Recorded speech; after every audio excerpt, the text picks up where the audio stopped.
السلام علیکم، کیسے ہیں آپ سب؟ امید ہے آپ سب خیریت سے ہوں گے، میں بھی ٹھیک، اللہ کا شکر۔ تو یہ ہم گئے تھے سیر و تفریح کے لیے، بہت انجوائے کیا، اور یہ ہے جناب فاؤنٹین وغیرہ، بہت اچھا لگا ہمیں۔ اسی طرح گھر سے باہر نکلیں اور اپنی لائف کو انجوائے کریں، چاہے دن ہو چاہے رات ہو۔ ایک ہی طرف کی لائف سے انسان اکتاس آ جاتا ہے،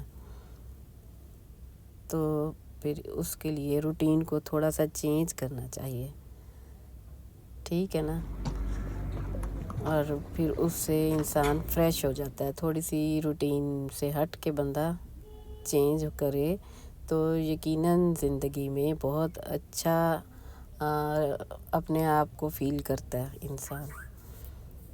تو میں بھی اسی طرح بس تھوڑا تھوڑا اپنی زندگی میں چینج لا کے تو اپنے زندگی کو انجوائے کرتی ہوں، تاکہ اپنی لائف میں بوریت نہ آنے دوں۔ اور ٹینشن والی زندگی بہت بری ہوتی ہے، انسان ٹینشنوں میں پھنسا رہتا ہے۔ اس سے بہتر ہے کہ آپ اپنی لائف کو تھوڑی سی چھوٹی چھوٹی تبدیلیاں لا کے تو اس کو کافی حد تک بہتر بنا سکتے ہیں، ورنہ ایک ہی طریقے کی لائف گزار کے آپ یقیناً بور ہو جائیں گے۔ تو گھر کے کام کاج اور ذمہ داریاں، بچوں کی ذمہ داریاں، یہ تو عورت کے لیے بہت ضروری ہیں۔ اس کے بغیر تو کوئی گھر اور کوئی ماں پرفیکٹ نہیں ہوتی، اور نہ گھر پرفیکٹ چلتا ہے۔ تو اس کے لیے ضروری ہے کہ آپ اپنی ساری ذمہ داریاں نبھائیں، گھر کی بھی باہر کی بھی، اور بچوں کے انٹرٹینمنٹ کے لیے بھی کچھ کرنا چاہیے، تاکہ بچے بھی بور نہ ہوں۔ ایک طرح کی زندگی سے بچے بھی اکتا جاتے ہیں، تو بس پھر ہم بھی اسی طرح تھوڑا تھوڑا وقت نکال کے ادھر ادھر گھوم پھر لیتے ہیں، روٹین کی باتوں سے تھوڑا سا ہٹ جاتے ہیں۔ تو یہ پھر جناب ہم نے ناشتہ کیا، اور بٹر وغیرہ سب کچھ ہم ساتھ ہی لے کے گئے تھے۔ بٹر کو اچھی طرح سپریڈ کیا، پھر اس کو چائے کے ساتھ کھایا، باریک باریک کاٹ کے۔ موٹے موٹے کاٹو نا تو یہ جلدی پگھلتا نہیں ہے، تو پھر اس کو اچھی طرح سپریڈ کرنے کے لیے ایسے اوپر، ماشاءاللہ بہت ٹیسٹی تھا، اور چائے کے ساتھ تو بہت ہی اچھا لگا۔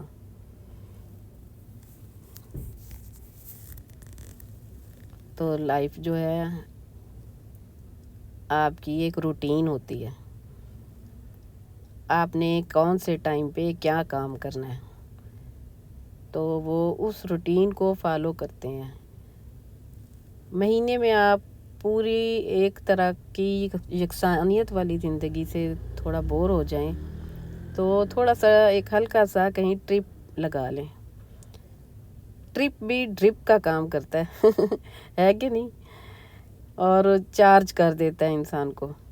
یہ ڈرپ جو ہے نا، ٹرپ کی، یہ میری اصطلاح ہے، اینو میں ہی ایجاد کیتا ہے۔ اگر اسی تھوڑا جا وقفہ پا کے گھر دے کماں کاراں چوں باہر جاواں گے تے ٹرپ ماراں گے تے یقیناً ساڈی لائف انجوائیبل ہو جائے گی۔ تو اس طرح پھر یہ دیکھیں کتنا اچھا ماحول ہے، دور دور پہاڑ ہیں، ہم اونچی جگہ پہ بیٹھے ہیں، پہاڑ نیچے ہیں، سبزہ ہے، گرینری ہے۔ تو یہ شہروں میں یہ سہولتیں نہیں ہیں ہمیں، کیونکہ ہم لوگ شہری زندگی کے عادی ہیں، تیز رفتاری کے عادی ہیں۔ صبح صبح اٹھنا، بچوں کو بھیجنا، ناشتے دینا، لنچ دینا، چھوٹے بچوں ہیں اگر تو ان کا خیال رکھنا، بیبی سٹنگ کرنا ہے، تو پھر یہ ساری روٹین جو ہے نا، بڑے بچے ہوں یا چھوٹے، تو ان سب کے لیے آپ نے سارا دن گھر کے کام کاج کرنے، ان کو سنبھالنا، ان کو سمجھانا، یہ ساری باتیں جو ہے نا، یہ ایک ماں ہی کر سکتی ہے۔ اور وہ جو خلوص ماں میں ہوتا ہے نا، وہ دنیا کی کسی چیز میں نہیں آپ کو مل سکتا. یہ اللہ تعالیٰ کی طرف سے ہوتا ہے، پیدا ہوتا ہے ماں کے اندر. جب بچہ پیدا ہوتا ہے نا تو ماں کے اندر ہی یہ خلوص امڑ کر بچے کے لیے باہر آ رہا ہوتا ہے. تو وہ اپنے بچوں کے لیے ساری زندگی قربانیاں دیتی رہتی ہے، اور ساس سسر نندوں کے ساتھ کمپرومائز کرتی ہے، شوہر کے ساتھ کمپرومائز کرتی ہے، اور گھر بھی کمپرومائز سے ہی میرے خیال میں چلتے ہیں. اگر کمپرومائز نہیں کرے گی عورت تو پھر وہاں پر جنگ کا سماں ہو جاتا ہے، لڑائیاں ہو جاتی ہیں. تو جو سلیقے والی لڑکی ہوتی ہے وہ اپنے گھر کو پریفر کرتی ہے. چلیں تھوڑی بہت ہر گھر میں نوک جھونک ہو جاتی ہے، کبھی شوہر کے ساتھ، ساس کے ساتھ، لیکن انسان یہ کرے کہ زیادتی نہ کرے اپنی طرف سے کسی کے ساتھ.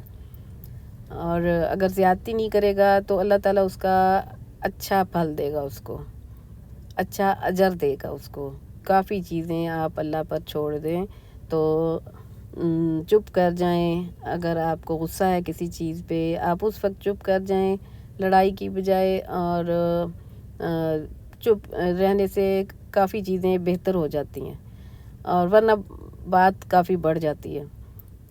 اور اس طرح ہوتا ہے کہ اگر آپ نے چپ کر کے اس وقت، اور اگلی دفعہ دوسرا بھی چپ کر جاتا ہے، وہ کہتا ہے کہ چلیں اس دفعہ اس نے یہ کیا ہے اور اگلی دفعہ میں نے یہ کر دیا ہے تو کوئی بات نہیں. اس طرح آہستہ آہستہ باتیں ختم ہو کے کمپرومائز ہو کے لائف گزاریں، اور یہ کیا کہتے ہیں دوستانہ ماحول بن جاتا ہے، ایک فرینڈلی سا گھر میں ماحول بن جاتا ہے. ورنہ لڑنے کے لیے تو کافی ہے زبان ہی کافی ہے. اگر آپ لڑیں گے تو گھر میں جنگ و جدل کا سماں ہو جائے گا، بچوں پہ بھی برا اثر پڑتا ہے، بچوں کی تربیت بھی غلط ہوتی ہے. میں تو یہ کرتی تھی کہ میرا شوہر جب بچے چھوٹے تھے کچھ کہتا تھا مجھے، یا مجھے ہارش ہو کے بولتا تھا میرے ساتھ، تو میں چپ کر جاتی تھی، جواب ہی نہیں دیتی تھی. تو پھر وہ اگلے دن یا اگلے ٹائم خود ہی سوری کرتا اور بات ختم ہو جاتی تھی. ورنہ ہمارے گھر میں بھی یہی ہوتا ہے. تو میں نے کمپرومائز کر لیا اور خاموش رہی، اور بچے بڑے ہو گئے. اب تو بچے بھی اب اس بات کو پسند کرتے ہیں کہ امی ہماری نے یہ کیا، اور ابو کے ساتھ بالکل نہیں لڑائی کی، کسی بات کا جواب نہیں دیا. بس اپنے ایسا سسرال جا کے تو بس یہ کرنا چاہیے کہ اپنے کام سے کام رکھا ہوا تھا. اسی طرح بچے پیدا کیے، پالے، ان کو پڑھایا لکھایا. تو پڑھانے لکھانے کے اور اس طرح روٹین گزاری کہ بچوں کے ذہن ڈسٹرب نہ ہو. اگر آپ کے گھر میں ماحول لڑائی والا ہوگا تو بچے ڈسٹرب ہوں گے. وہ بچے کچھ کہتے نہیں ہیں بیچارے، کیونکہ وہ والدین کے آگے بول نہیں سکتے، چھوٹے ہوتے ہیں. اور لیکن جب بڑے ہوتے ہیں تو وہ ان چیزوں کو فیل کرتے ہیں کہ ہماری ماں کیسی ہے، ہمارا باپ کیسا ہے. تو اگر آپ نے اچھا وقت گزارا ہوگا، کمپرومائز کیا ہوگا، اور زبردستی گھر میں ایسا ماحول پیدا نہیں کیا ہوگا کہ بھئی آپ جواب دے رہے ہیں، لڑ رہے ہیں، تو بچے پھر خوش ہوتے ہیں، آپ سے پیار کرتے ہیں. آج کل کے بچے تو ماشاءاللہ بہت ہی سمجھدار ہیں، ان کے درمیان ایسی کوئی بات نہیں ہے کہ وہ سوشل میڈیا کے بچے ہیں، ان کو ویسے بھی ادھر ادھر سے ٹائم ہی نہیں ملتا کہ وہ اور باتوں میں پڑے رہیں.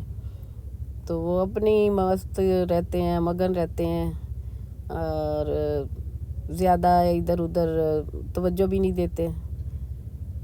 تو اور نہ آج کل کے بچوں کو بندہ چھیڑ سکتا ہے، اگر کچھ کہیں گے تو وہ ڈسٹرب ہو جاتے ہیں.